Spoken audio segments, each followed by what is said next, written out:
Most people never buy real estate because the process feels overwhelming. Financing, inspections, rehab, renters, it just all seems complicated, right? So in this video, I'm going to give you the entire roadmap from zero to owning your first cash flowing property. You can think about this like a 10-minute crash course that I wish someone handed me before I bought my first deal. Let me show you the math behind how beginners buy their first property. No hype, just real numbers. You see, most people overestimate what they need and underestimate what's possible with a simple beginner-safe plan. If you want a clear roadmap you can trust, join my free workshop. Tap the link to sign up. Now, real estate, it's part mindset and it's also part math. I didn't understand this at the beginning. You need both mindset and math. The mindset is that you're not buying a house. What you're really doing is you're buying an asset that pays you. You see, the math is that the real estate works because of cash flow, principal pay down, you're owning the property. So cash flow is like income over expenses, principal pay down, so you're actually owning more of the property over time, appreciation, the value of the property is growing over time, and taxes. So you're getting certain tax shelters, certain tax write-offs, depreciation. These are wonderful things. So the first shift is, stop asking, can I afford a house? Start asking, can I afford to not own assets? Because every month that you're not investing, the person who does own property, they're building equity and they're using leverage and controlling future rent. So it's important that you build a team and start to qualify yourself once you get the basic math, basic mindset down. So next, let's build your inner circle team first. Treat these like your family. Your lender, you got one lender, one realtor, it's your buyer's agent that looks for properties with you, negotiates with you, helps you write up the contracts, etc. One inspector. An inspector comes in, checks the property once you're under contract. Once the buyer and seller, you the buyer, the seller have negotiated, then you can get a home inspection if it's part of the contingency. One contractor, like a main contractor, go-to guy or girl that you may be using in multiple deals, right? That's going to help you with renovating, rehab, right? Really improving the property. It's optional if you want a mentor, investor, friend, someone who does this, right? But that can really help you because if you learn from their mistakes or learn from their wins and just copy them, honestly, the best thing is to kind of hang on to the coattails of someone who's a bit ahead of you, that's done a bit more than you. That's how I've always succeeded in a sense, right? I've gone off the beaten track a few times and a lot of times I was very independent. It just took me years doing it that way. Yes, I felt more proud. Yes, I did it myself. Could have done it in 1 year or 2 year, 3 year, 4 year rather than 10 years. Right? So that's the thing of having a mentor, investor, friend. Applies in other areas in life as well, not just in real estate. So once you have your team, now we're going to get pre-qualified. This isn't buying anything. You're not committing. It's just simply learning what banks will lend you. You want to know the size of your wallet, as I like to say, the size of your purse. What can you buy? That means you can shop confidently. Now, almost all students in my 7-week program, they start here. Right? They're just trying to get pre-qualified. Either they already are pre-qualified or they didn't even know that they should get pre-qualified. And there's different levels, pre-qual, pre-approve, underwriting, desk written, etc. There's different ones. But the main thing is just getting an idea of the size of your wallet. After this, you want to think about financing. Now, there are only a few loans beginners actually even need to understand. So up first, we have the FHA. Federal Housing Association. This is great. This is a low down payment. You can get in for less. Great for house hacking. If you live in one unit, rent out the others or live in it, get some lodgers, get some extra renters, bring them in while you're living in there, bring in some people to help you pay your mortgage. This is fantastic for that. This is a great beginner's 3%, 3.5% rather down. It can be 10% if your credit is 500 or less than 580, usually 3.5% for 580 plus. You can actually put down 0% if you're getting a veteran's loan, or you can put down 0% for certain agricultural things, USDA, but that's above and beyond this video. FHA is for pretty much everybody. Conventional, that's the next thing above FHA. I really haven't done FHA myself. I just didn't want the hassle of the FHA 203K. That's for the renovation. I also didn't really want to lock in MIP for life and think about refinancing down the road. When I was doing it, interest rates only had one direction. When I first did it, like, interest rates were super low, and I was concerned, and I was proven right, that interest rates were going to go up.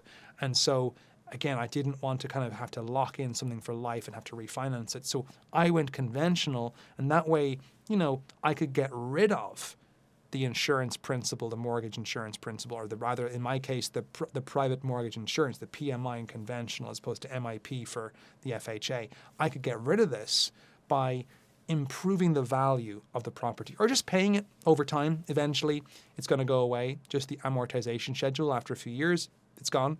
So, but you could speed that up if you apply and you reappraise and you ask to get it removed. If the actual value has gone over a certain threshold, then you're good. That's really good. The conventional, best for strong credit. I had strong credit, and long-term rentals. So I absolutely loved conventional, owning it for long-term. Now, the reason was I wanted to get rid of it, so I wasn't going to get rid of the property. So, FHA wasn't necessarily the best thing for me, but conventional was certainly a really good option. I always do conventional every time. But FHA, if you just want that 3.5% down, it is fantastic. But also conventional, you're getting 3% some lenders are willing to do, or 5%. So it's not that much difference. Now, the DSCR, this is if you know you're not going to be living in the property. The debt service coverage ratio. Here we're kind of getting into commercial financing. This is based on the property income, not your job. This is good because you can qualify it based on the income, the property, not you. So if you don't have great, let's say, credit, or your income is too low, your debt is too high, this can be great because they're basing it on the property is what's being evaluated more than you. So this is a little different, but your goal is simple. Use the cheapest financing available to buy the best cash flowing deal that is available to you. You want to get good cash flow, that's income over expenses, and cheap financing. That's why I love conventional, because once you get into the DSCR, the debt service coverage ratio, you're talking 15%, and that'll be amazing to get 15% down, up to 30% in some bad situations, in terms of how much of the property you gotta pay out just to buy the property. This doesn't even get into closing costs or anything else. This is just the down payment alone. That's the DSCR route. So you want to use the cheapest financing available legally to buy the best cash flowing deal that's available. Now, I'm going to go deeper into all this during an upcoming live training. But for now, know your budget, know your loan type, and know your target monthly payment. Next up, we're going to search and do some analysis. This is where people freeze like a deer in headlights because they don't know what a good deal looks like. So let me tell you the simple version. First, pick your strategy. Long-term, medium-term, short-term. Well, look, you can't rent a place if it's unrentable. Like if it's a one-stop town and there's no reason to be here, well, it's not going to work that well, is it? Right? So if it's just a military town, there's nothing except for military. What if the military gets up and leaves? You're okay while the military is there, but you're a bit risky. Now, short term, that's not going to work if your town does not allow it or prohibits short-term rental. It could work in certain areas that are seasonal, touristy, but then you're going to have the seasonal fluctuations. So pick your strategy.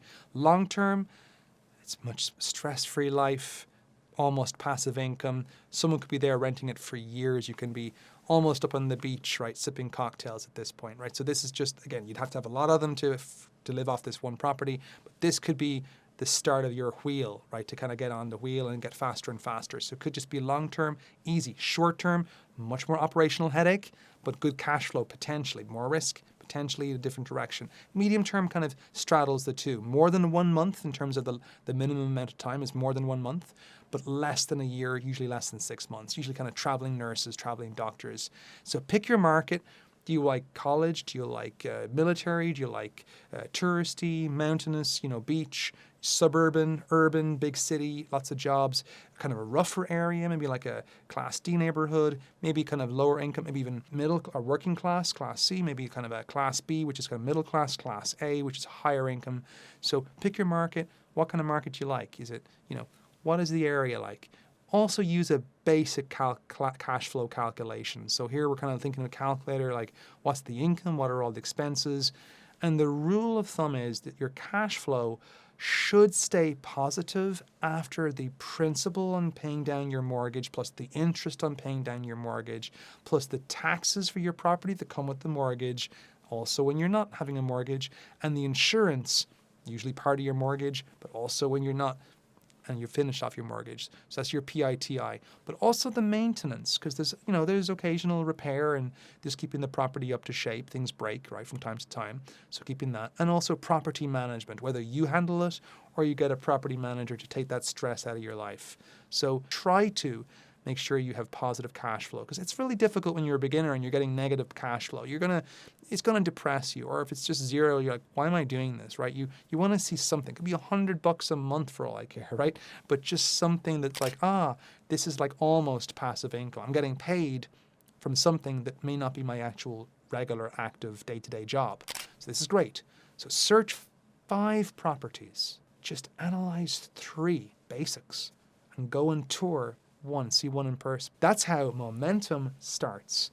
Now, next up, we're going to make an offer. We're going to negotiate. Now, once the deal makes sense, you write an offer, or you get your buyer's agent, your real estate agent, to write the offer. Don't worry, your agent, they're going to be paid by the seller, not by the buyer, not by you, the buyer. So your agent handles 95% of the paperwork. You don't pay them a thing until after the deal. So when you're in contract for the deal, during your offer, etc., when you're closing, it's going to be part of what the actual seller has to pay, not you, the buyer. So you're buying the property, you're not paying your real estate agent.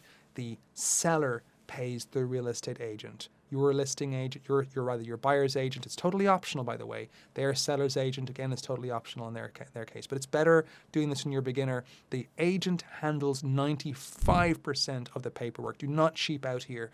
They're like your best friend. They're like your closest family member. You want to treat them like family. They're going to bat for you. You need someone experienced, someone that invests in real estate as well, right?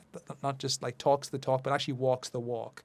So you need a good real estate agent, because if you have a really good one, it's like having LeBron James or Warren Buffett. Like, it's like having someone like over you saying, yeah, this is what I learned. This is what you should do. This looks like a good deal. This looks like a bad deal. This is a good neighborhood. This is a bad neighborhood. The price is too high. The price is too low. They're basically like a little bit like a mentor in a sense. So they're going to handle about 95% of the paperwork. Don't give them too much though. What matters is the price, the inspection contingency as well. So it's the terms. So, well, can I see the property? Can I check? And I got a good inspector to come in and make sure that the property isn't falling apart. You don't need to know yourself about it, but they will educate you. They will show you these are house scientists, essentially. They have years experience. They'll say, oh, that's a good problem. That's not a good problem. This is a major problem. This is not a major problem. They'll tell you things you think are bad that are not bad. And they'll tell you things you think are okay that are actually a lot worse. So they'll give you that. And if you have a contingency, and your real estate agent will deal with this, but your inspection contingency is really important. Your financing contingency too. So making sure you get a loan, right? So obviously if you don't get a loan, you could be on the hook unless you have a contingency. And that's part of your real estate agency. It's just remember the word contingency. If you've got a good agent, they'll deal with it, right? They'll deal with it.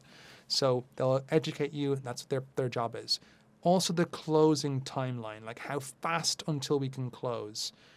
Faster, usually you get into the good deals, but it's more challenging when you start off first to do fast closing. Sometimes it takes longer.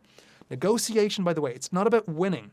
It's about finding a number that makes sense for you and the seller. It has to be a win-win. Otherwise, the deal won't work. The seller, they'll walk away, or you, the buyer, you'll walk away. This part is far easier than people think. Honestly, it is. I've been under multiple at this point, and always the easiest. So when you're under contract, right, now you're thinking about the inspections, the appraisal, that's to see what the true value of your property is, as the mortgage company will send someone in to do that. and also some preparation you can do. This is the scary part for most beginners, not going to lie, but it shouldn't be. During the contract period, you're actually quite safe. The inspectors find issues. The appraisers confirm the value. You're not paying way too much. The lenders verify documents to make sure that everything is kosher, everything is legit, and you line up contractors and insurance. So if you can, get some bids, get some quotes for certain work that needs to be done, the inspector will reveal some problems and you'll go, oh, I wonder how much that costs. You can go and get a contractor, ask them what would this cost.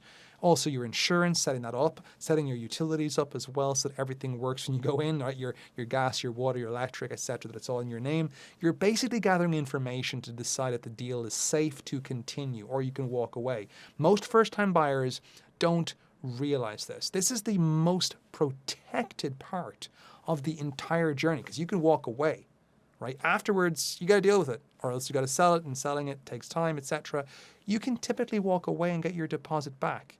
So as long as you have your contingencies in, it's all good. Just talk to your real estate agent. They'll walk you through it. Goodwin will walk you through it. If you feel overwhelmed trying to buy your first property, that's not your fault. YouTube, podcasts, TikTok, everybody's giving you different advice. Most beginners don't need more information. They need a clear, calm starting plan that actually makes sense.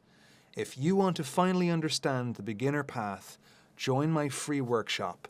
Tap the link and grab your seat. Now, the next stage is, once you own the property, is rehab or renovation. And you don't need to be handy yourself. When I started, I couldn't barely change a light bulb. I mean, I lie. I could probably change a bayonet fixture, a screw light bulb. That was it. I couldn't change anything like, strip light bulbs or anything like that. I had to Google how to declog a toilet. Like, I kind of knew there was a plunger, never really used it.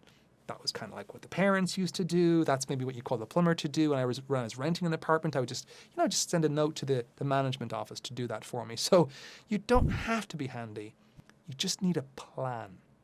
Now for renovations, you need to create a scope of work. What do you plan to do? You want to do a deck. I'm doing a deck right now. You want to put mini splits in. You're putting mini splits. They're like air conditioning, but they're cheaper. They're also very, very smart to do in certain properties. There's also, I'm putting in a washer and dryer for every unit. It's good to have washer and dryers rather than having to walk to a separate laundromat right in my area. So having an idea of what you want to do. Paint.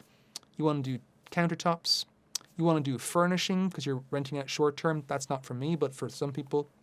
Get 2 or 3 quotes from renovators or from contractors rather to basically figure out electricians, plumbers, if you want to, from whoever is going to do the work on whatever. You don't need an electrician to do a plumbing job, right? So you get someone that works there. You can use Angie, you can use Fiverr, you can use Craigslist, you can get recommendations. The best is getting recommendations from your real estate agent. That's how I started. I got from my real estate agent my first deal. So focus on value add improvements as a beginner. You don't want to do structural stuff like roof and windows. You want to do things like paint, like countertops, things you can smell, touch, feel, some new light fixtures, maybe some knobs in the doors. Anything like that, even flooring, like laminate flooring, luxury vinyl flooring, some lighting, some kitchens, like upgrading the kitchen, upgrading the bath. Maybe the appliances are really gaudy and old and things. You need to increase the value by having new appliances. The bathroom looks awful. Maybe put in new bath things. And you don't have to do the whole thing. Just do bit by bit. Maybe just glaze the tiles. You got an old avocado green bathroom from the 70s or 80s. You can possibly get it glazed white. Get a glazer in. Way cheaper than ripping it out. Ripping it out, you're talking thousands. Glazing, a few hundred. All right, there's a tip right there. So you can do that. Baths, and here's the secret. Renovation doesn't have to be HGTV. Most rentals need clean, durable, so lasting, modern finishes, not perfection. Now, once you've done the rehab, and again, you don't have to do rehab if it's a turnkey, if it's all ready to go, but turnkey costs more, right? That's why you're paying a premium for it. And usually paying for a fixer-upper, the cost of fixing it up to turnkey is usually less than the difference you'd pay. To get a turnkey, you're going to pay more than what it actually costs. So you may save money by buying a fixer and then paying someone to fix it up, right? It's going to be cheaper than buying a turnkey, typically speaking. So once it's ready to go, right, once it's all done, now it's the part of renting. Now again, you've got to live in there for at least a year if it's an owner-occupier. but you can also put people in with you. If you have lodgers, if you've got extra spare bedrooms, or if it's a small multifamily where you can rent out the other units. Renting, long term, right? A year or more typically, usually unfurnished. Short term, less than a month, usually furnished. Medium term, weird hybrid, usually between 1 and 11 months, that's usually furnished. This is where your property becomes an income-producing asset. And for renting, you want to screen the tenants, or you have a property manager to do so. Make sure that you get things like their FICO score, their income, their background, criminal checks, etc. Some recommendations, references, right? If you want to get a scare, you don't want to get a scare from this. So we'll have a look at using a strong lease, right? So getting a lease that's in your favor. So you can take a regular lease, but you can also improve it. Get a good lawyer to look over everything this, or attorney or a real estate agent, right? To kind of verify everything. So initially I used to love using LegalZoom. Now I use UpCounsel, but you can use I've also a local lawyer, local attorney, so in real estate. So they're also good. So again, you want to decide long-term, hands-off, relaxed.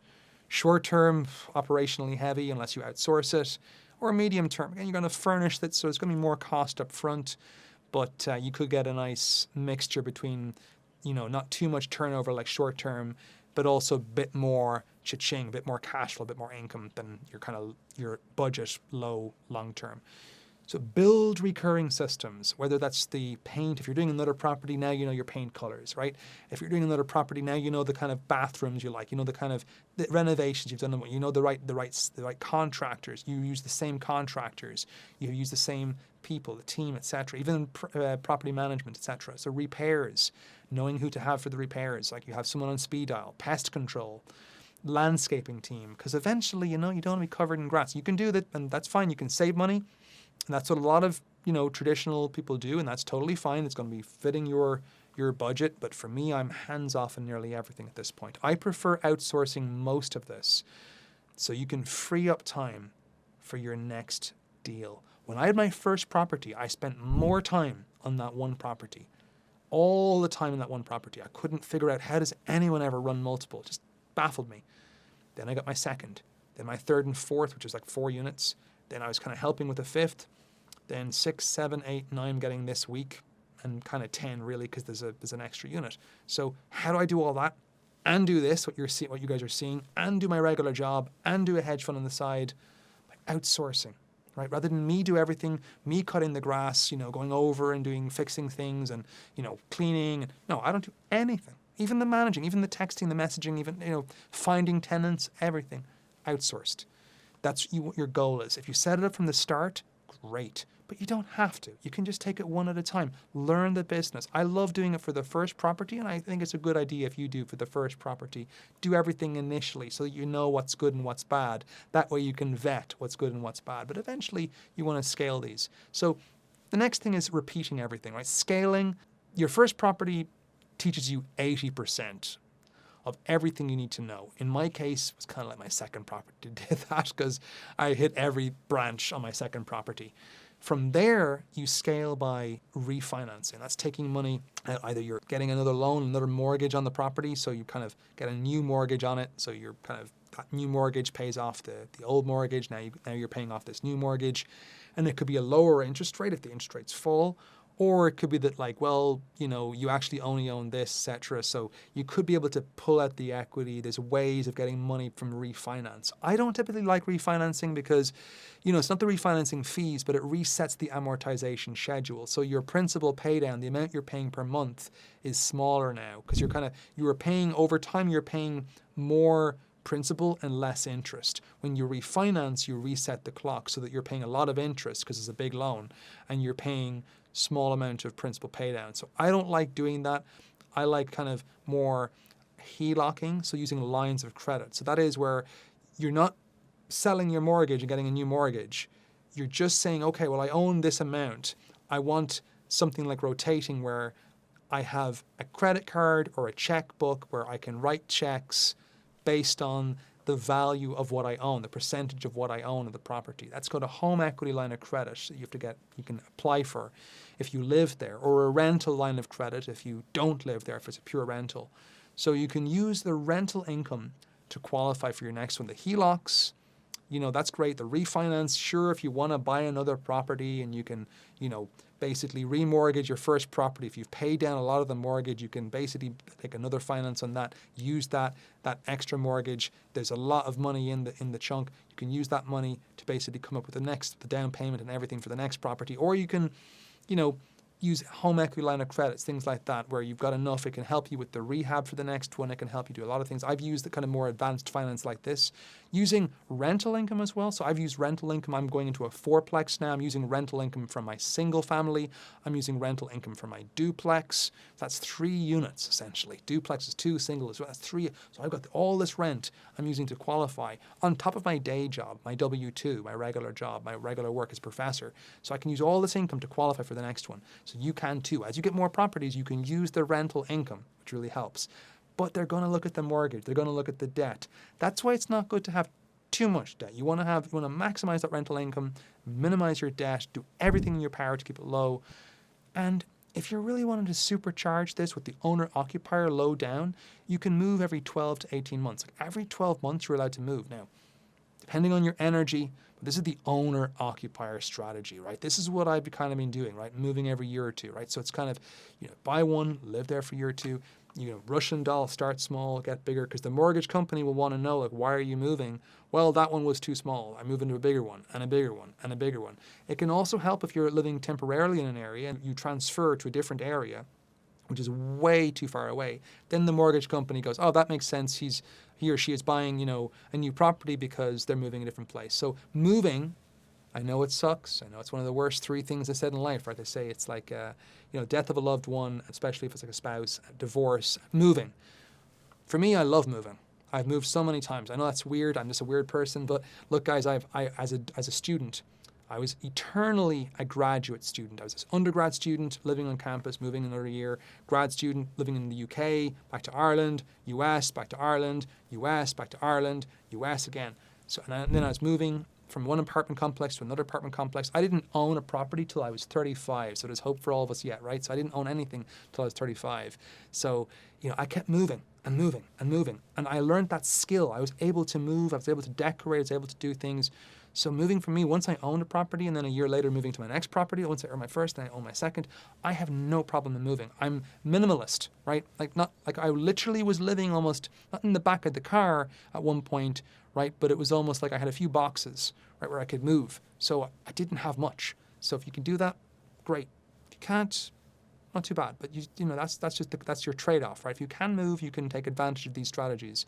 Everything we talk about here, saving, budgeting, investing, eventually leads to one question. How do I move from managing money to owning an asset that works for me? I am hosting a free beginner workshop where I break down one of the simplest paths anyone can use to get into their first income producing asset. No hype, no pressure, just clarity. If you want to see that roadmap, the link is in the description below. Leveraging the debt service coverage ratio, DSCR loans as well. So look, you can do that. You can scale faster. They don't ask you is it 12 months or 18 months, right? They don't care. It's not you, it's the property. And they will want history of rental income if they're using that to qualify you. But you can use those loans, or you can partner. There's all kinds of creative financing. You can partner with other people to help you. Deals are harder to find than money. There's a lot of people with money, there's fewer deals. So you can be the one that finds a good deal. You bring it to a money partner, they money partner, you're the actual deal finder, you split it, you write it up.